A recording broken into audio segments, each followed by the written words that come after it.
Good afternoon, students. Today's topic is agribusiness. Its meaning, its definition, structure of agribusiness, and what is the importance of agribusiness in Indian economy. So let's talk about agribusiness. Agribusiness क्या है? अगर basically general language में हम बात करें तो agribusiness है जो भी हम sum total of all the operations, मतलब जो भी हम ऑपरेशंस कर रहे हैं किसी चीज की मैन्युफैक्चरिंग, प्रोडक्शन, क्या क्या चीजें उसमें यूज हो रही हैं, उन सब ऑपरेशंस का जो सब टोटल है that is known as the agri business. Agri business जो कॉन्सेप्ट था वो हार्वर्ड यूनिवर्सिटी में 1957 में पब्लिश हुआ था एक बुक में जिसका नाम था a concept of agri business, which is written by John David and A. Goldberg. इन दोनों ने वो बुक लिखी थी हार्वर्ड यूनिवर्सिटी में, और 1957 में ये जो एग्री बिजनेस का कॉन्सेप्ट था वो आया था सामने. तो it was introduced in Philippines in early 1966. फिर उसके बाद फिलीपींस में हुआ 1966 में when the University of Philippines offered an agri business management program. मतलब ये एग्री बिजनेस कोर्स जो था वो फिलीपींस में सबसे पहले शुरू हुआ था 1966 में अंडर ग्रेजुएट लेवल पे. मतलब इसका नाम था ABM, agri business management programme. जैसे कि ये एक अंडर ग्रेजुएशन प्रोग्राम था, तो डिप्लोमा लाइक प्रोग्राम. तो in 1969 the first advanced agribusiness management seminar was held in Manila. Manila में पहला जो एग्री बिजनेस मैनेजमेंट का एक सेमिनार हुआ था in 1969. तो ये थी history of agri business.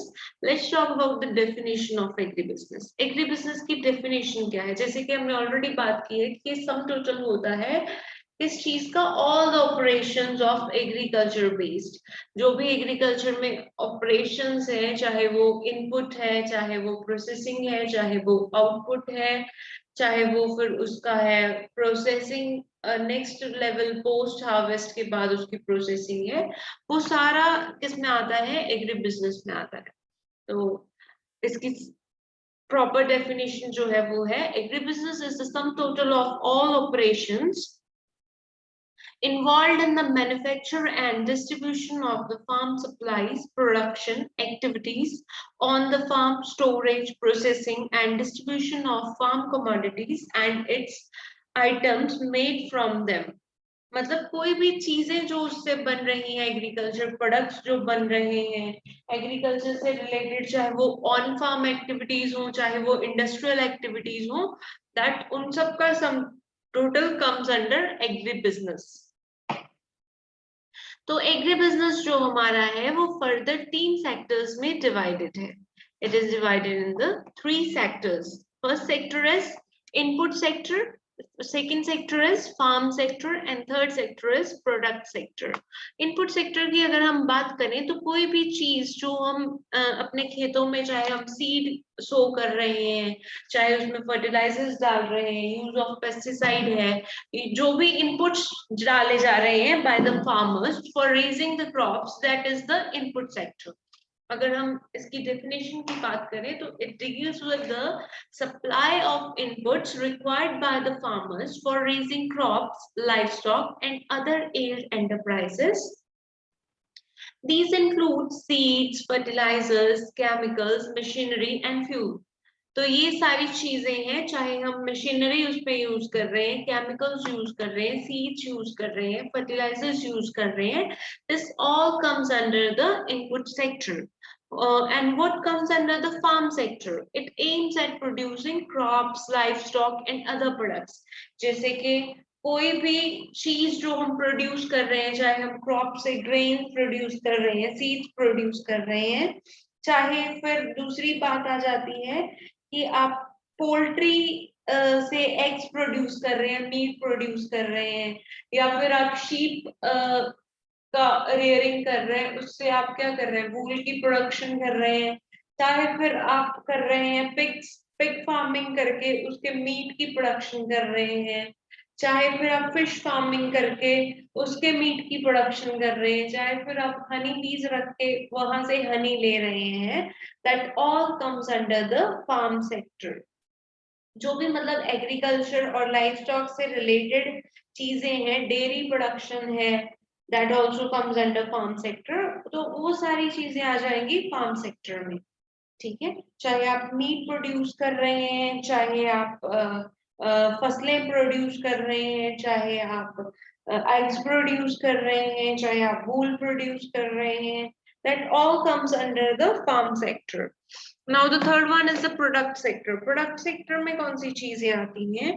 Product sector में आता है जो भी हम स्टोरेज करते हैं, प्रोसेसिंग करते हैं, फिर उसकी मार्केटिंग करते हैं, that all comes under the product sector. मतलब पहले हमने प्रोडक्ट जो है वो ले लिया एग्रीकल्चर से, जैसे हमने गेहूं ले ली, फिर further it is stored and then it goes to the industry, means flour mill में जाता है। वो फ्लावर मिल से जो फ्लावर हमें मिलता है, या फिर आप बात कर ले मेज की, मेज से भी हमें फ्लावर मिलता है। जैसे आप फिर बात कर लें हनी की, उसकी पैकिंग होती है, इंडस्ट्रीज में जाता है, क्लीन होता है। तो this all comes under product sector. इसकी अगर डेफिनेशन की बात करें तो it deals with the various aspects like storage, processing and marketing the finished product so as to meet the dynamic needs of the consumers. जब वो finished product में change होके जो हमारे consumers हैं उनकी needs को fulfill करता है, that all comes under the product sector. Therefore, agri business is the sum total of all operations or activities involved in the business of production and marketing of farm supplies and farm products for achieving the targeted objectives. मतलब जो भी हम operations हमारे हैं उनका sum total है, जो भी activities हम कर रहे हैं एग्री बिजनेस वो है।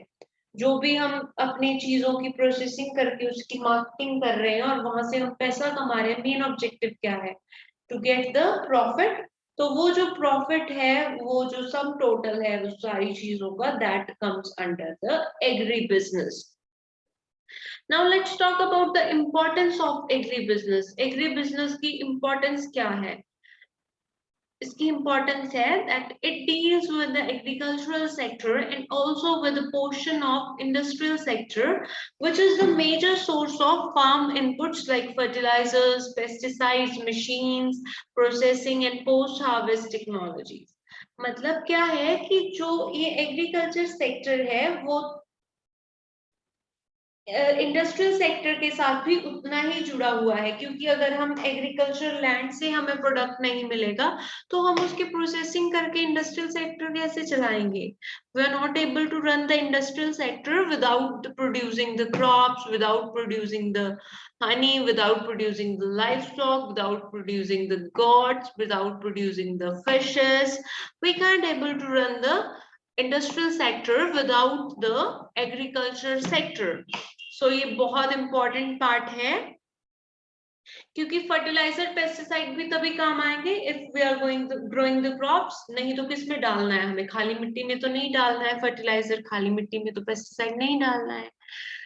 मशीन्स कैसे क्यों यूज करेंगे? जब सोइंग करेंगे तभी मशीन्स यूज करेंगे, खाली ऐसे तो नहीं दौड़ाते फिरेंगे मशीन्स को। तो ये है कि जो हमारा एग्रीकल्चर सेक्टर है that is totally related with the industrial sector, or we can say the industrial sector is totally dependent on the agriculture sector. तभी एग्रीकल्चर सेक्टर के साथ ये इतना रिलेटेड है, क्योंकि इंडस्ट्रियल सेक्टर है वो पूरा पूरा एग्रीकल्चर सेक्टर पे ही डिपेंडेंट है for their profit. Number 2 is it suggests and directs the government and private sectors for the development of subsectors. मतलब गवर्नमेंट और दूसरे जो प्राइवेट सेक्टर्स हैं उनको भी ये क्या करता है? समझाता है, सजेस्ट करता है, डायरेक्ट करता है कि कैसे लोगों को सब्सिडीज देके अट्रैक्ट करना है टुवर्ड्स देयर पॉलिसीज। गवर्नमेंट बहुत सारी चीजों पे सब्सिडीज देती है, डेयरी फार्मिंग के सेटअप पे आपको सब्सिडीज मिलती हैं, वेरियस इम्प्लीमेंट्स पे सब्सिडीज मिलती हैं।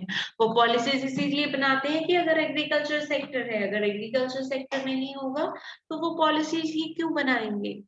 तो third one is it contributes a good part of national economy. Agriculture जो है वो मोस्ट कंट्रीब्यूट करता है इन द नेशनल इकोनॉमी।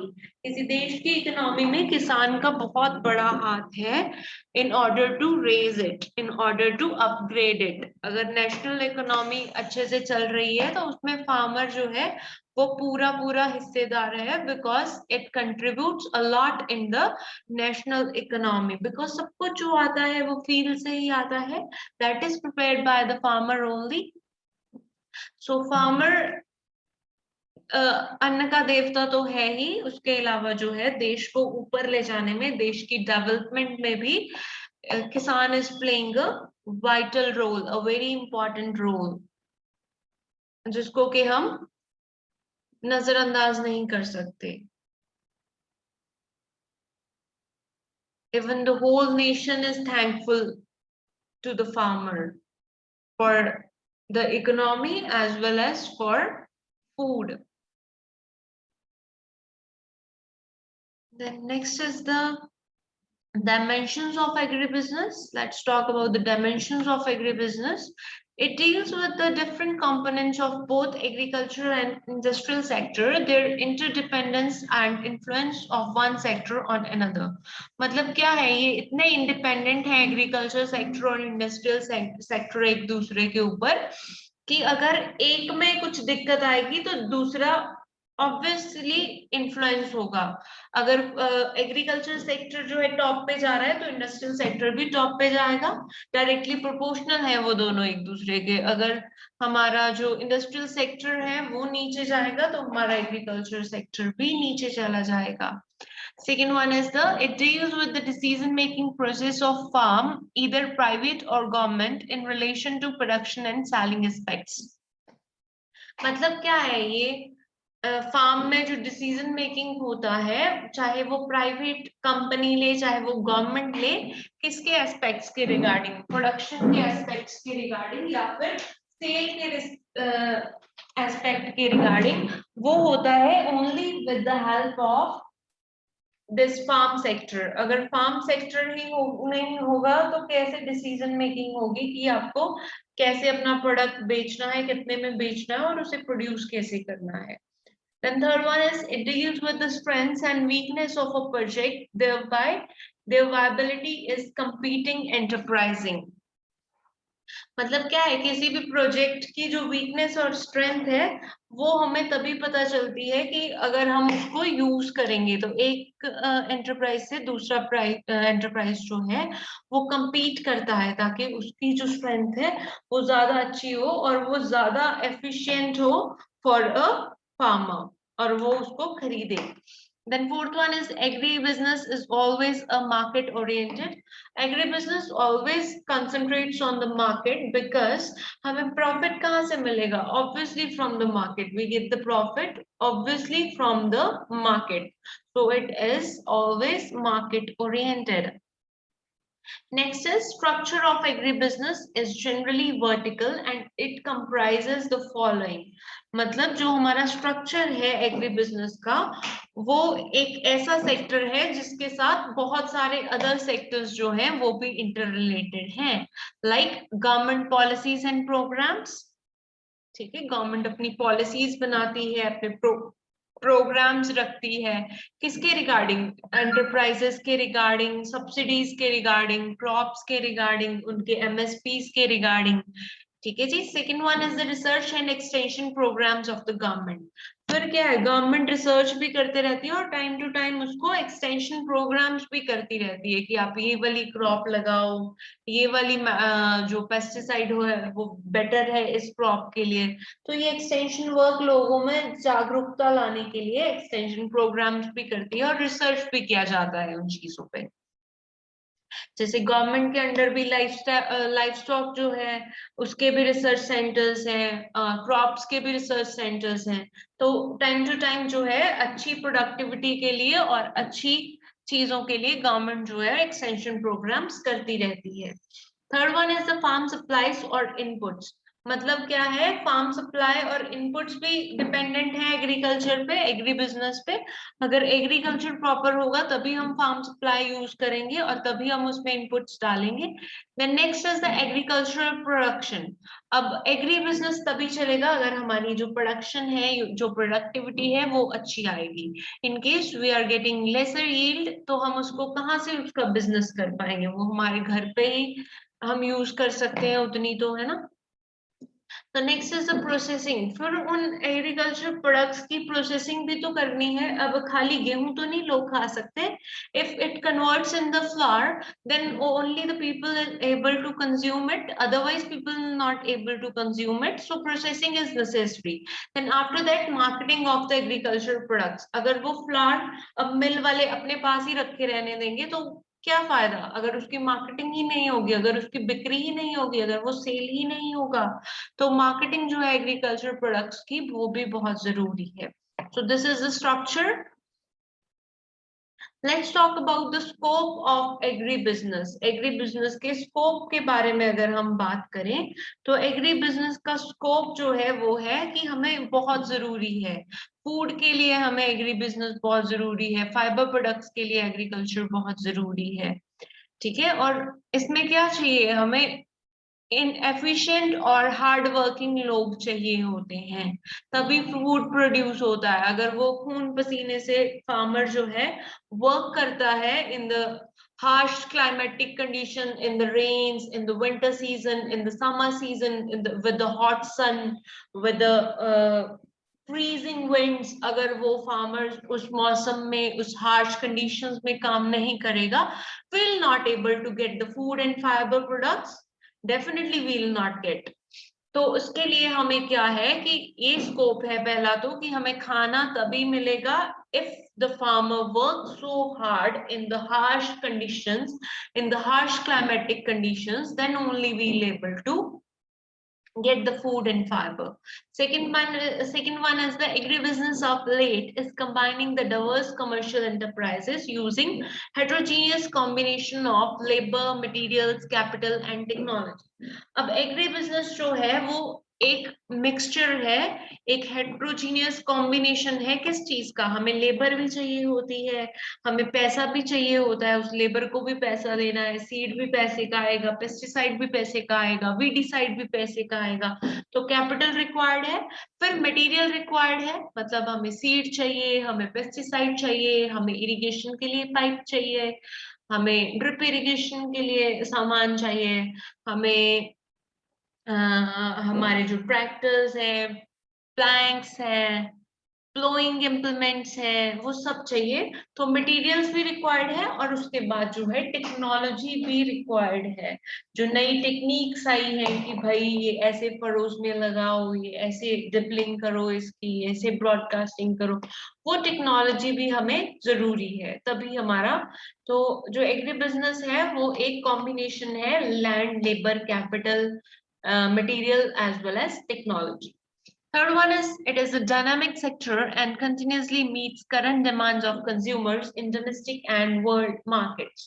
मतलब क्या है, ये जो एक ऐसा सेक्टर है जो कि हमारे कंज्यूमर्स की जो डिमांड्स है उनको फुलफिल करता है, of course in the within the country, and we also export our materials. हम कुछ चीजें जो है एक्सपोर्ट भी करते हैं, तो वर्ल्ड मार्केट में भी हमारा जो सेक्टर है, एग्रीकल्चर सेक्टर है, वो बहुत ज्यादा फेमस है, एग्री बिजनेस का जो सेक्टर है।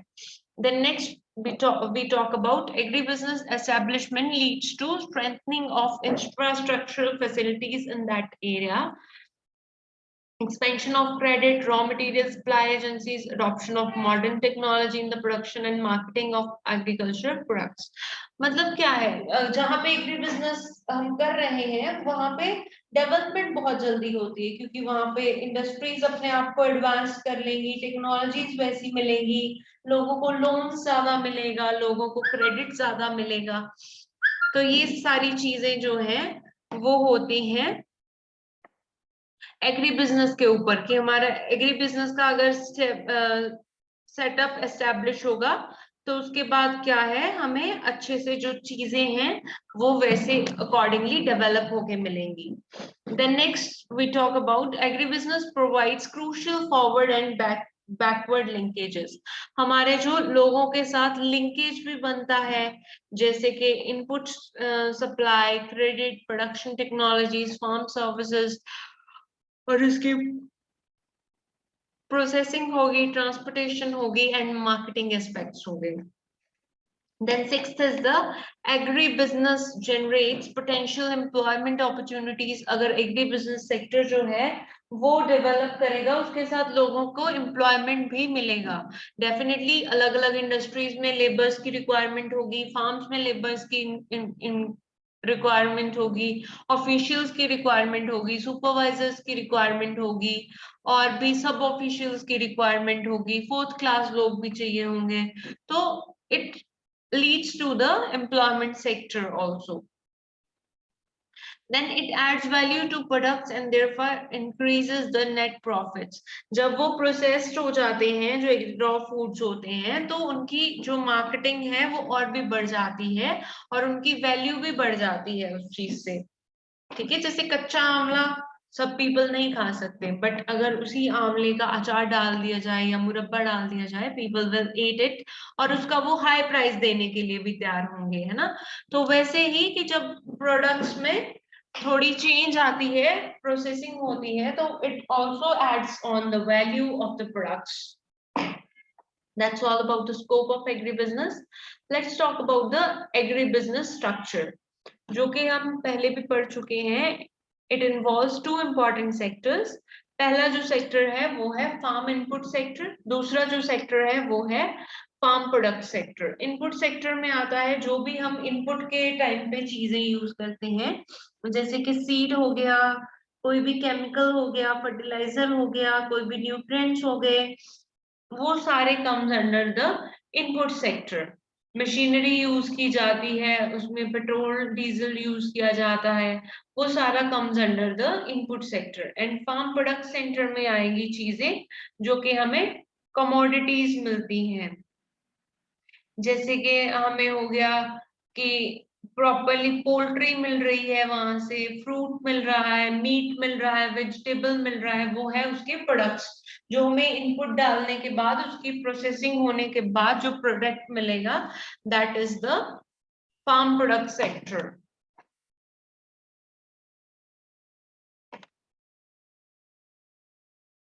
So that's all about the agribusiness definition, meaning, scope. Thank you so much, students.